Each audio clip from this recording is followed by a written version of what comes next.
Welcome to How to Yu-Gi-Oh! Chapter 1. Hello there, allow me to introduce myself. I'm Phantom Knight's Ancient Cloak. And now with my introduction out of the way, let's talk about what this video is about. This video is going to be about the Mind Mirror Force normal trap that's going to come out soon. And as a Yu-Gi-Oh! Monster from the Dueling Monster world, I think I have more than earned the right to talk about this.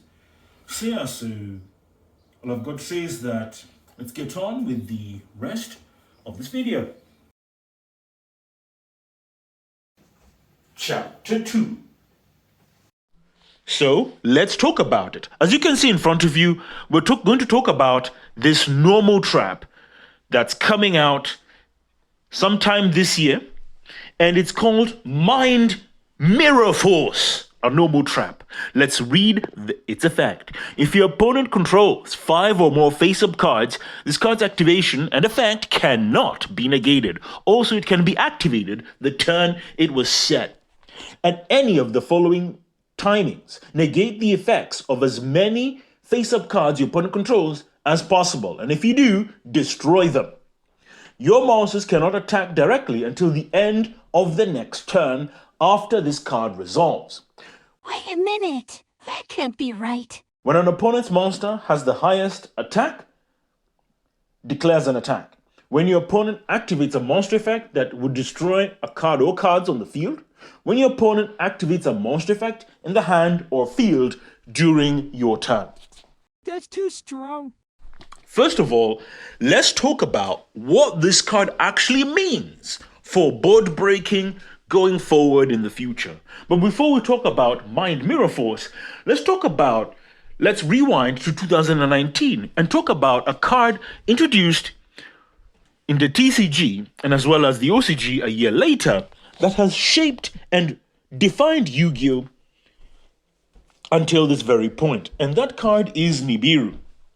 Now, I'll recall to you what Nibiru is. Nibiru is a level 11 light rock monster with the following effect. That it can only be activated when your opponent has conducted 5 or more summons. When they have conducted their 5th summon, you can activate it in your hand, tribute all monsters your opponent controls, and you will leave them with a token equal to the total attack of the tributed monsters that were on the field. You as a player get to decide, and then you will have Nibiru on your side of the field. The token will be on your opponent's side of the field. Right? Right. With that, what has this meant for competitive play in Yu-Gi-Oh? Well, since the card was introduced, our combo decks have changed. Now, combo decks tend to add like a monster negate before the 5th summon so that they can avoid getting Nibiru. And even though Nibiru isn't played in most decks, players now assume that it exists, and so decks or combo decks are made in such a way that they can avoid or practically navigate its existence and avoid to play around it and play through it. So what does this have to do with Mind Mirror Force? Well, when we look at its effect, it says that if your opponent controls 5 or more face-up cards, right? First of all, this is a combination of Evenly and Dark Ruler No More. And it's a card of 3 board breakers. It's a combination of Evenly, Dark Ruler No More, and Super Poly, as it cannot be responded to, given its line of wording. It's Dark Ruler, as it negates all face-up monsters, but this goes even further, as it just blankets all face-up, which giving the Evenly effect. So overall, it does quite a lot. But you ask, how is this similar to Nibiru? Well, when this card is going to get released, this is going to set a new standard, a new bar for board breakers going forward. We have not had a board breaker this powerful ever in Yu-Gi-Oh! History. Sure, like last year, I think I talked about Gordian Slicer, right? But Gordian Slicer, while you can't while it does have a response that you cannot, also has a super poly clause, but there's a lot of restrictions. You have to,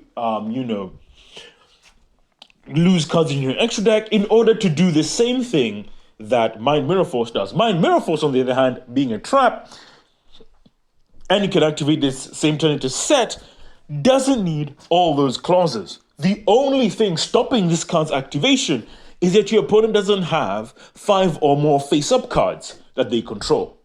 So what is the simplest way of preventing this card's activation condition? Well, it is to make boards that don't have 5 or more face-up cards. So what will this mean for Yu-Gi-Oh! Going forward? Well, this will mean that this will de-incentivize decks that make big boards in the future, because as a player, we will have to account for this card. Competitive players and normal players have to account for Mind Mirror Force existing. That's right.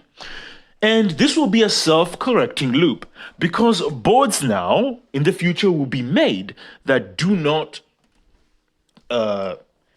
rely on making big boards. Then big boards are not going to exist. And because big boards are not going to exist, you're not going to need as many hand traps. Because you're not going to need as many hand traps, more decks can enter into the competitive scene. And because more decks can enter the competitive scene, hand traps are not going to be as useful, as hand traps only work when there's only a set amount of decks. So it's going to be such a way and such a mess that we're going to always have loads of decks in the competitive scene.